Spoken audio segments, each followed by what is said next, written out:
I know that you've had conversations with Chris as well. Have you sort of developed somewhat of a friendship with her over this project? I have. I mean, I had no idea really when I started this little role. I was just so excited to be working with Ryan, but I've gained a friend that I cherish. I really do. She's a warm and generous and open and giving woman, and this was her best friend. I mean, this isn't a story about Kris Jenner or my character, but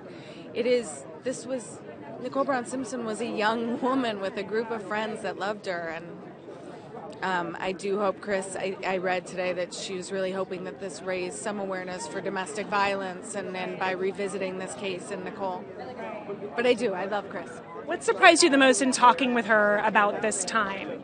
And did you talk with her before you started filming? Or? I did. I talked with her. I was cast, and then I met her the next night, just coincidentally out, and then we talked, and and I didn't know what my involvement would be with the show. We just have these little, it was the first episode, little bits, and so I think the most, she just told me really intimate, sweet things about their friendship, and the guacamole that she made, and just things to make it really human to me, because I watched the case when it happened, and it was just nice to have little personal things to put in my back pocket, and to also realize that Chris loved her.